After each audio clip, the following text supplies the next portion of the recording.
Ciao, ti segnalo innanzitutto che in questo post puoi trovare il link al video che ho fatto precedentemente in cui viene raccontata la vicenda per sommi capi che poi saranno approfonditi in video successivi. Oggi vado a fare questo video perché me ne dà l'occasione il Corriere della Sera di Milano che qualche giorno fa ha contraddetto quanto ho affermato in quel video, esercitando legittimamente quello che in democrazia si chiama il diritto al contraddittorio, che adesso mi accingo ad esercitare io. E in quel video, che da qui potete vedere o rivedere, ho detto semplicemente tre cose. Primo, che in 17 anni non sono stato mai chiamato a fare un colloquio di lavoro sulla base di quel master. In secondo luogo, ho fatto presente che quando ho lavorato qualche volta a tempo determinato nelle aziende non sono stato mai chiamato da nessuno che mi avesse detto parlaci delle competenze acquisite al master, così molto semplicemente le mettiamo nella tua scheda all'ufficio del personale. E in terzo luogo ho segnalato che la Bocconi nell'edizione di quel master ha assegnato una borsa di studio pagata da un ente pubblico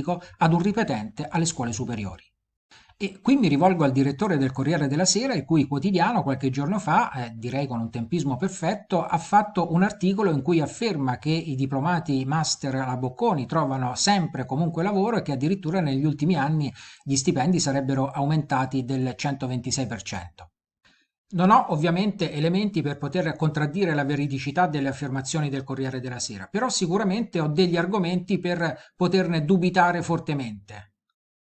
Il primo argomento è sicuramente la mia vicenda personale, perché salvo volerla inserire come caso di studio internazionale negli annali delle statistiche, si deve necessariamente concludere che il fatto di non trovare facilmente lavoro con il master è una situazione molto molto generalizzata.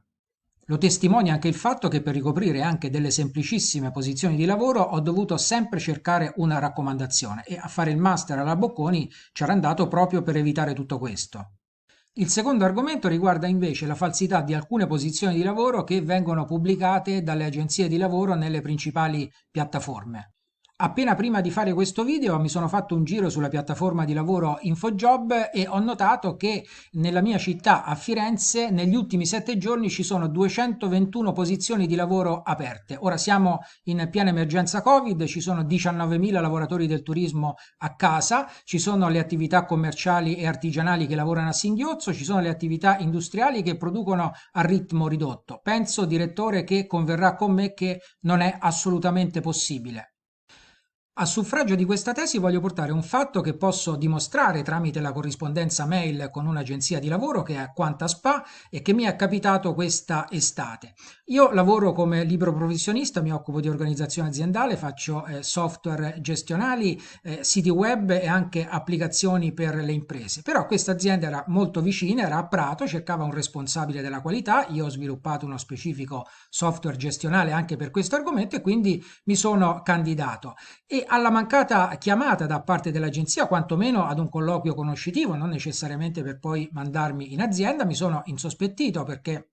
visto tutto quello che avevo fatto, ho detto non è possibile che non possa essere chiamato nemmeno al colloquio da parte dell'agenzia. Al che mi sono attivato e siccome l'agenzia sull'annuncio aveva riportato il codice della norma ISO che faceva riferimento ad un'azienda di cosmetici, ho cercato su internet le aziende di cosmetici a Prato, ne ho trovata una sola, l'ho chiamata e mi hanno detto che loro non stavano assolutamente cercando quella posizione, ma che la cercavano un anno fa.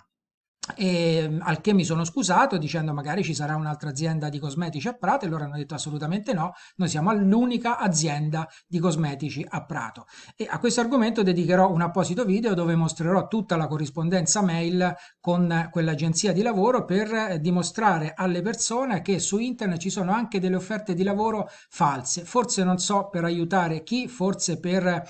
non far arrabbiare le persone, per sostenere il governo, questo non glielo so dire, magari lei con tutti gli strumenti che ha potrebbe indagare anche questa vicenda, anzi le correrebbe l'obbligo etico, non certo giuridico, di indagare anche su questa vicenda per vedere se veramente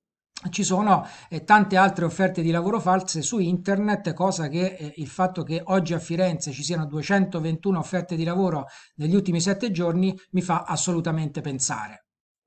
Vado dunque a concludere e lo farò per deduzione, quindi se la mia vicenda non costituisce un'eccezione da essere studiata dalla scienza statistica a livello internazionale e visto che su internet ci sono delle offerte di lavoro false, io propenderei per l'opinabilità di quanto affermato dall'articolo del suo giornale qualche giorno fa. Magari lei per aiutare i giovani a non incorrere in situazioni spiacevoli potrebbe suggerire loro di inserire prima di farlo, di aver conseguito quel master nel loro curriculum e poi di inviare il curriculum alle agenzie di lavoro per vedere se veramente c'è domanda di quella professionalità e per vedere quindi se si può trovare veramente un lavoro facendo quel master, perché allora sicuramente potrebbe valere la pena di farlo. Io questa cosa la farò una volta alla settimana, farò un video in cui prenderò un master, non necessariamente alla Bocconi, perché io non voglio dare addosso alla Bocconi, voglio cercare di aiutare i ragazzi e le famiglie dei ragazzi a fare